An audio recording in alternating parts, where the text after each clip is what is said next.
Good morning world. चलिए कहानी शुरू करते हैं। तो हमारी कहानी के लास्ट पार्ट में हमने देखा था कि मैडम लैन और शीचेन के बीच कॉन्वर्सेशन हुई है और दूसरी तरफ से वांग जी विंग को ऐसे करके वो वहाँ से चला गया था और विंग विंग वहाँ पे बैठा हुआ था सोफे पे। तो वहाँ पे उसकी मदर आती है और वो विंग क्या उसे एक मौका नहीं मिल सकता।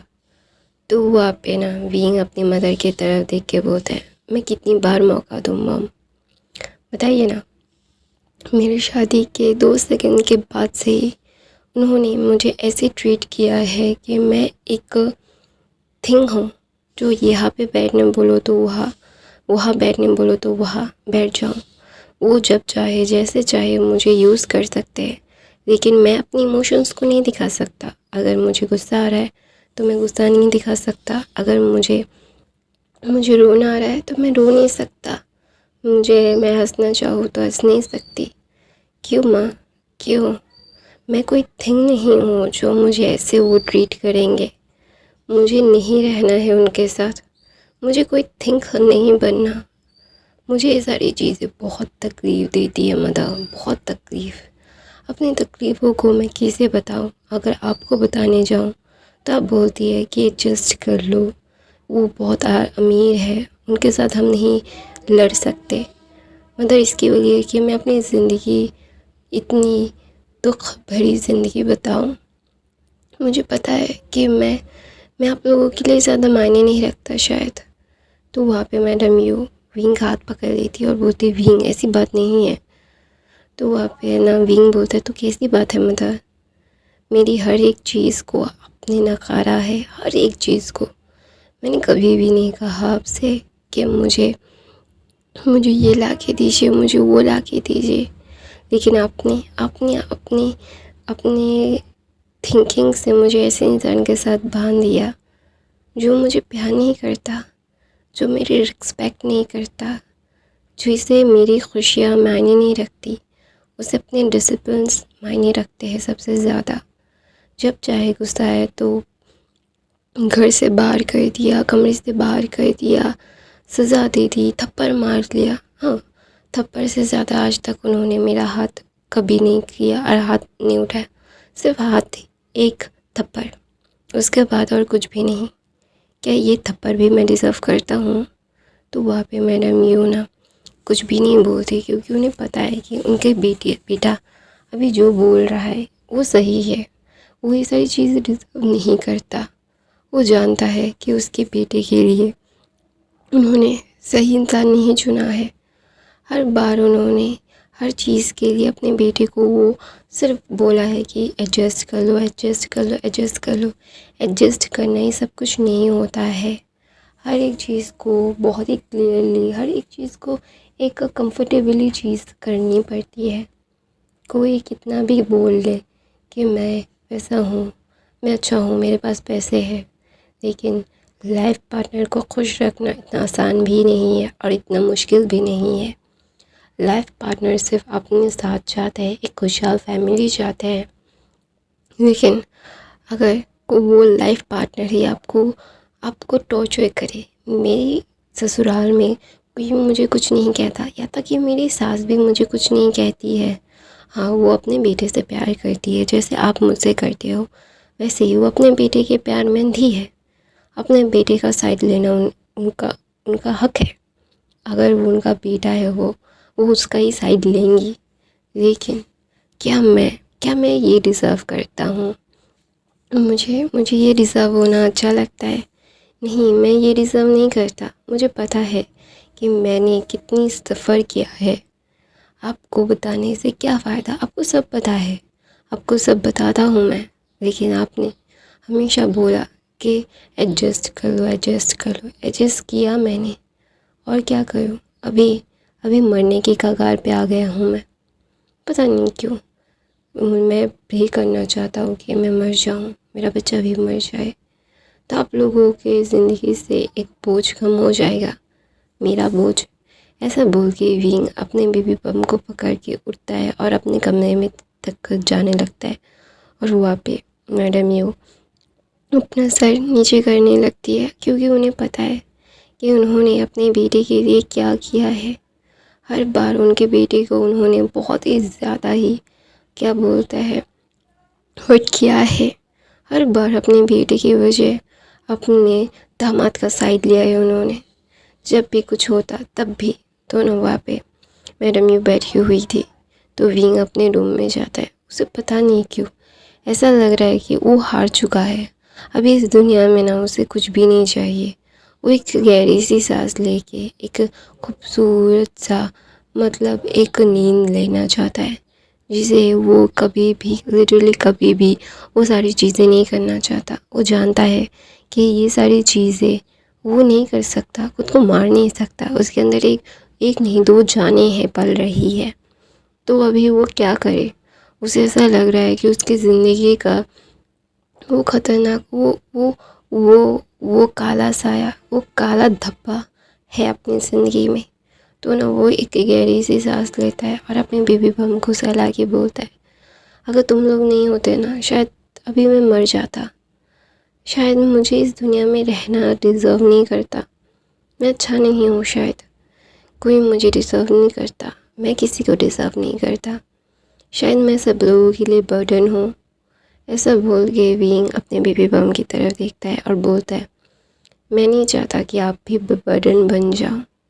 अगर आपको कोई प्यार करे तो आप उसके साथ रहो।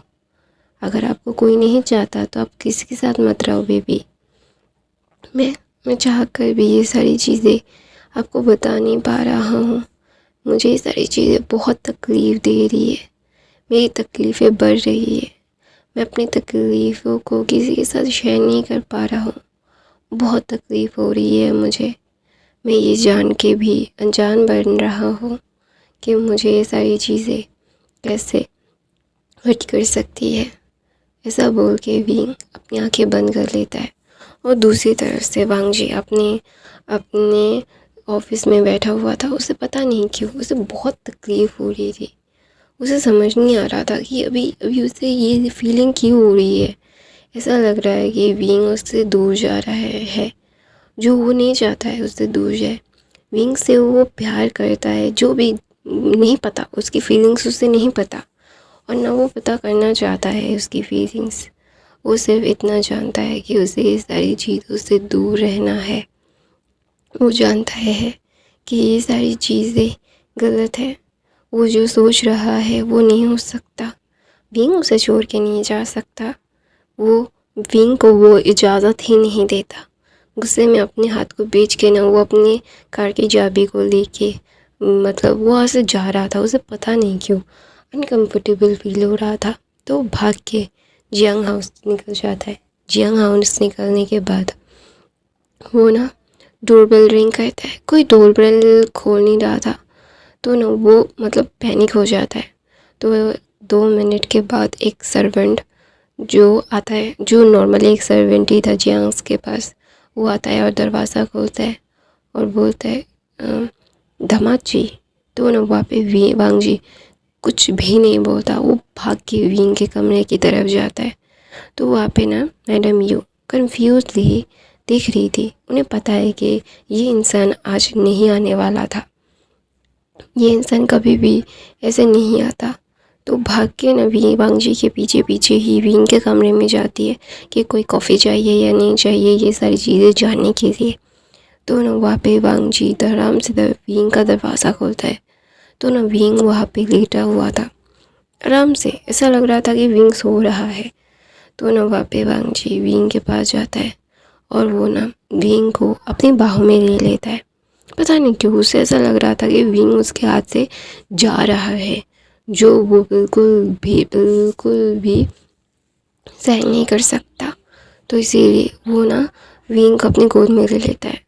तो ना एकदम ही वो फ्रीज़ हो गया था जब उसने गोद में लिया वहाँ विंग को। विंग की सांसें बहुत धीमी चल रही थी। तो ना वहाँ पे विंग को वो थपथपा के विंग को उठाता है, बोलता है विंग विंग क्या कर रहे हो ये सारी चीज़ें, मेरी तरफ देखो विंग, आँखें खोलो अपनी। तो ना वहाँ पे मैडम यू आती है और बोलती विंग सो रहा है। तो विंग ऐसा बोलते ही वांग जी की तरफ मैडम यू देख के वो चौंक गई थी, क्योंकि वांग जी की हालत बहुत ख़राब हो गई थी। तो ना वांग जी विंग को थपथपा के बोलता है विंग विंग देखो मेरी तरफ, देखो मेरी तरफ, ऐसा बोल के उठो, नींद से उठो। तो ना वहाँ पे विंग की सांसें, जब वांग जी अपने हेड को विंग के चेस्ट पे रखता है तो वो एकदम शॉक्ड हो गया था। वो ट्रम्बल करने लगता है और वो डर गया था लिटरली। तो ना वो विंग को गोद में ही था ही वो, तो वो भाग के जा रहा था। बोलता है विंग को हॉस्पिटल ले जाने की ज़रूरत है। ऐसा बोल के विंग को लेके वो हॉस्पिटल की तरफ निकल रहा था और मैडम यू उसके पीछे पीछे। मैडम यू ने शीला को बोल दिया था कि सबको चैंग चैन यानली और जैंग फेमिया को बोल दे कि विंग को लेके वो हॉस्पिटल है, तो इसीलिए उसे उन लोगों को वही जाने के लिए। तो वहाँ पे ना मैडम यू वियांग जी के गाड़ी में विंग को अपने सर पे मतलब वहाँ पे रख के विंग को थपथपा रही थी और बोल रही थी विंग विंग हमें ऐसे डराओ मत, बेबी हमारी तरफ देखो, उठो, ऐसे मत करो, तुम हमें डरा रहे हो, देखो माफ़ी मांग रहे हैं, तुम जैसा बोलोगे कि वैसा ही होगा। तो ना ऐसा बोल के मैडम यू बहुत रो रही थी। और वांग जी तो वो एकदम ही फ्रीज हो गया था, उसे समझ नहीं आ रहा था कि वो क्या करे, उसका दिमाग काम करना बंद कर दिया था। तो वहाँ पे विंग को लेके वांग जी अपने हॉस्पिटल जाता है और चिल्ला के शुएंग को बुलाता है। और शुएंग आते ही विंग को चेक करते ही तो ना वो गुस्से में वांग जी की तरफ देखता है और बोलते उसे मेंटली ऐसे टॉर्चर क्यों कर रहे हो तुम चाहते हो कि वो समय से पहले ही मर जाए लैन वांग जी। तो वांग जी एकदम शुएंग की तरफ गुस्से में मतलब बोलता है क्या बोल रहे हो तुम, मैंने उसके साथ कुछ भी नहीं किया है। तो ना वहाँ पे शुएंग बहुत मुश्किल से विंग को ऑपरेट करता है। 1-1.5 घंटा विंग को ऑपरेट करने के बाद वहाँ पे लैन फैमिली जियांग फैमिली आ गई थी और वांग जी तो एकदम ही फ्रीज हो गया था। वो जो एकदम परफेक्ट इंसान था उसे देख के ऐसा लग रहा था कि उसकी पूरी ज़िंदगी बर्बाद हो गई है। उसे ऐसा लग रहा था कि किसी ने उसके से उसकी रूह छीन ली है। और विंग विंग उसका रूह है और वो अपनी रूह को कभी भी अपने से अलग नहीं कर सकता। तो वहाँ पे विंग ना मतलब वांग जी ने ऐसे सोच रहा था वो मुझे छोड़ के नहीं जा सकता, वो मुझे छोड़ के नहीं जा सकता। तो ना वहाँ पे शुएंग 3-4 घंटे के बाद बाहर आके बोलता है बचा तो लिया है हमने उन तीनों को, लेकिन तो वांग जी बोलते हैं लेकिन क्या। तो बोलता है कि वो कोमा में चला गया है। तो वहाँ पे विवांग जी एकदम फ्रीज हो गया था। वो बोलता है क्या बकवास कर रहा है तू। तो बोलता है मैं कोई बकवास नहीं कर रहा हूँ, मैं जो बोल रहा हूँ सच बोल रहा हूँ, I am telling the truth. कि वो एक मतलब क्या बोलते हैं वो कोमा में चला जा चुका है। उसकी मेडिकल हालत के बारे में तुझे बहुत अच्छे से पता है। वो फिज़िकली मेंटली बहुत कमज़ोर हो चुका है। वो उसे देख के ऐसा लग रहा है कि वो जीना नहीं चाहता।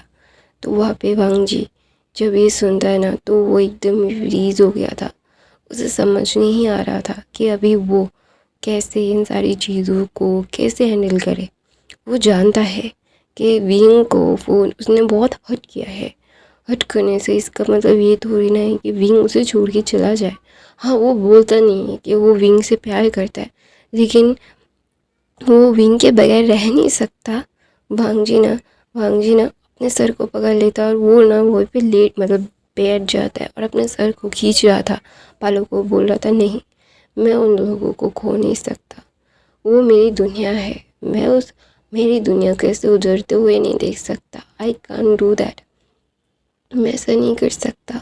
तो ना वहाँ पे विंग ना जब विंग को ना मतलब आईसीयू में शिफ्ट किया जाता है और मतलब ऑपरेशन से आईसीयू में शिफ्ट किया जाता है। फिर वांग जी पूरा आईसीयू को बोलता है मैं इसके साथ रहूँगा। तो बोलता है हाँ आईसीयू में एक ही इंसान रह सकते हैं। तो वहाँ पे जैंग फेमिया बोलते नहीं तुम उसके साथ। तो ना वहाँ पे वांग जी गुस्से में जैंग फेमिया की तरफ देखता है और बोलता है कोई मुझसे उसे छीन के दिखा दे किसकी इतनी औकात है और किसकी इतनी हिम्मत कि मेरे वाइफ को मुझसे अलग कर सके। तो ना वहाँ पे जैंग फेमिया को पहली बार वांग जी ऐसे एग्रेसिव दिख रहा था। वांग जी बहुत गुस्सा करता था विंग के ऊपर, बातें सुनाता था, लेकिन इसका मतलब उसे ऐसे गुस्से में आज तक किसी ने नहीं देखा। तो ना वहाँ पे विंग ना जब विंग को आईसीयू में शिफ्ट किया गया विंग की सांसें अभी भी बहुत धीमी धीमी चल रही थी। उसकी पल्स रेट वांगजी देख के ना उसे पता नहीं क्यों इतना रोना आ रहा था। वो रो पड़ता है और वो ना सोचने और समझने की कोई भी हालत में नहीं था। उसे समझ नहीं आ रहा था कि ये सारी चीज़ें क्यों है, क्यों, क्या वो इन सारी चीज़ों से बाहर नहीं आ सकता? क्या हर बार जब जब विंग से वो प्यार करना चाहता है तब तब विंग उससे दूर हो जाता है? क्यों? तो हमें फ्लैशबैक दिखाया जाता है। वांगजी अपने मुंह से या फिर अपने एक्शन से कभी भी विंग को नहीं बताता था कि वो उससे प्यार करने लगा है। वांगजी की प्यार की फीलिंग क्या है, लेकिन जब भी विंग किसी और के साथ मतलब हंसता था, खाता था, तो उसे बहुत बुरा लगता था कि ऐसा लगता था कि विंग उसे इग्नोर कर रहा है। वो नहीं चाहता था कि विंग उसे इग्नोर करे। विंग से वो बहुत प्यार करता है, बहुत ही ज़्यादा, लिटरली। वो कभी भी विंग से अलग होना नहीं चाहता था। विंग को जब किसी अल्फ़ा के साथ वो देखता था तो उसे इतना गुस्सा आता था कि वो जाके विंग को खींच के लाता था और विंग को पनिश करता था।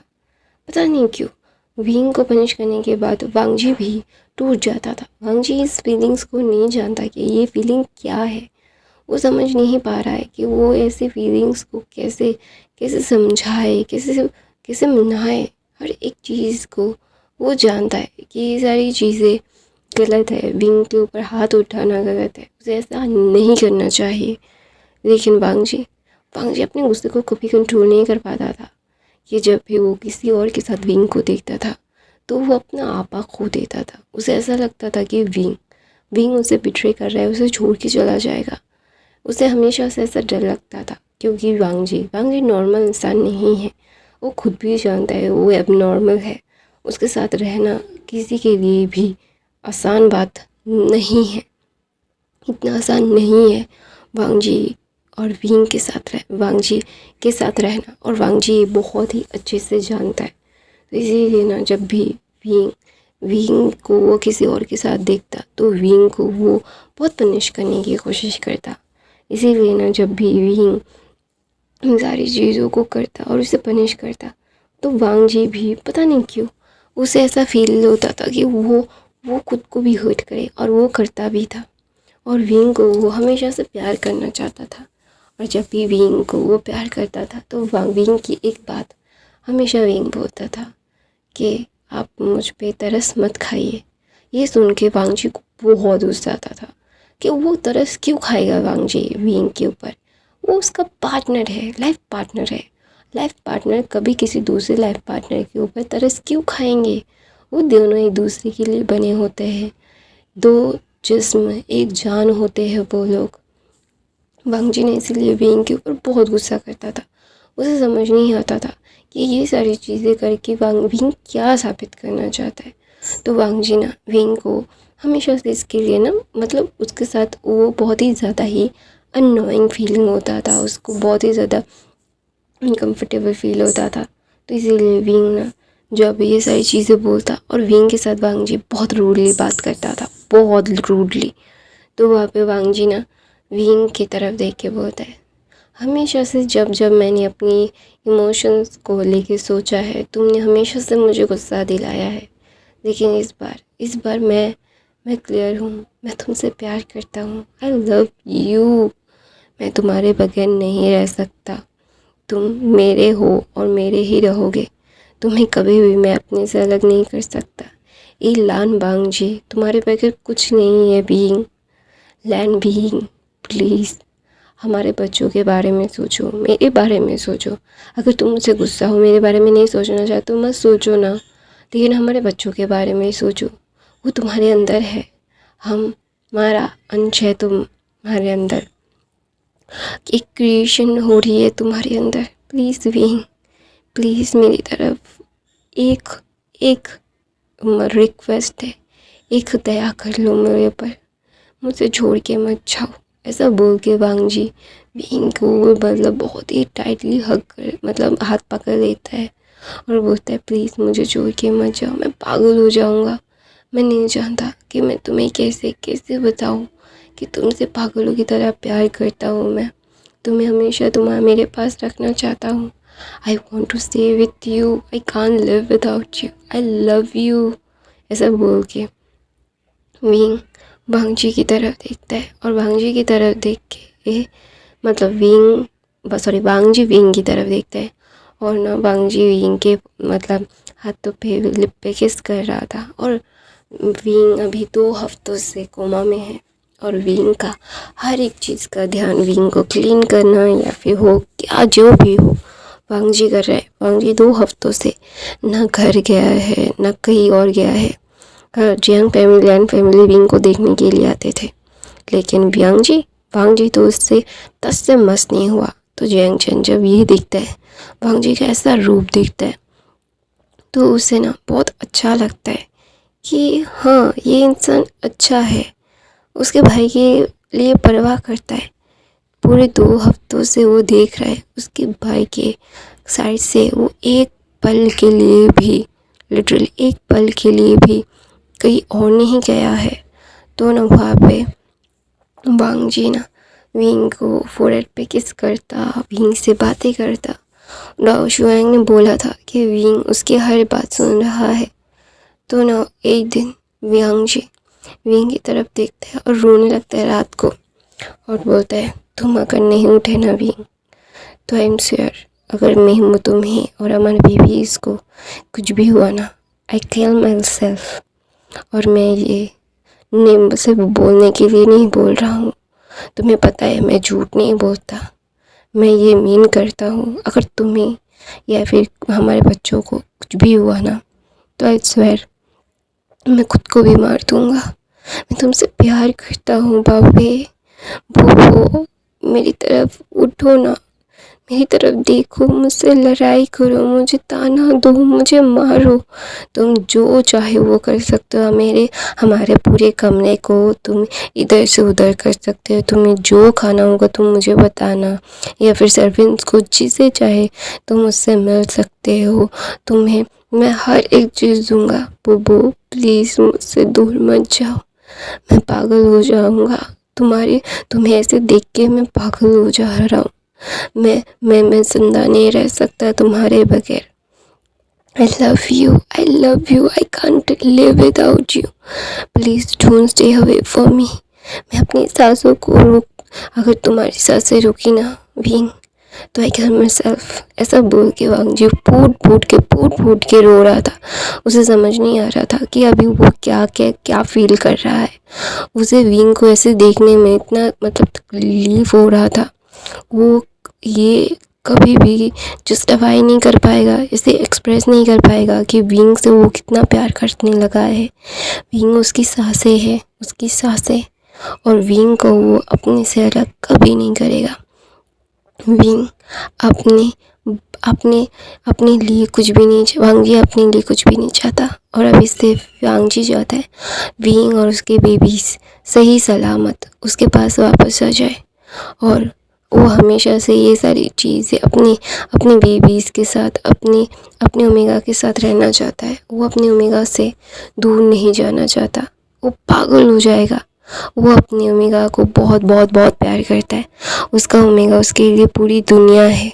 और वो कभी भी अपनी ज़िंदगी में लिटरली कभी भी विंग को अपने से दूर नहीं करेगा, विंग की हर एक बात मानेगा, विंग को अपने से दूर नहीं करेगा। वो पागल हो जाएगा, विंग उसके लिए उसकी जान है, था और रहेगा।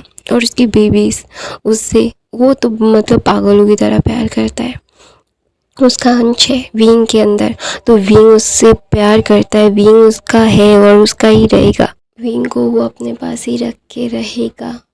तो ये सारी चीज़ें वो जानता है, तो उसे ये सारी चीज़ें ज़्यादा बॉदर नहीं कर रही है, लेकिन बॉदर ये कर रहा है कि विंग की हेल्थ उसके लिए अभी सबसे ज़्यादा इम्पोर्टेंट है। अभी तक उसने कभी भी ध्यान नहीं दिया कि विंग कितना कमज़ोर है। वो अपने आप को एक हारा हुआ अल्फ़ा मानता है, जो अपने ओमेगा के लिए कोई भी काम नहीं कर पाया। वो अपने ओमेगा को बिल्कुल भी प्रोटेक्शन नहीं दे पाया, खुद से ही, दूसरों से तो बाद में, खुद से ही बचा नहीं पाया। ऐसा बोल के वो रो रहा था। तो धीरे धीरे विंग ना अपनी आँखें खोलता है और देखता है विंग वांगजी को वांग जी मतलब रोते रोते ही सो गया था। और वांग जी की तरफ देख के विंग ना कुछ नहीं बोलता। तो मैं अपनी कहानी यहीं पे ख़त्म करती हूँ। आई नो थोड़ा सा प्रॉब्लम हो गया था और मेरी एक्सप्लेनेशन बहुत बुरी हो गई है, आई नो। तो प्लीज़ फिर भी एडजस्ट कर लो। और मेरी ये फ़ैन फिक्शन कैसी लगी मुझे कमेंट करके ज़रूर बताना। I love you guys, thank you so much for the watching. Noise आए तो इग्नोर करना। I love you, bye bye, thank you so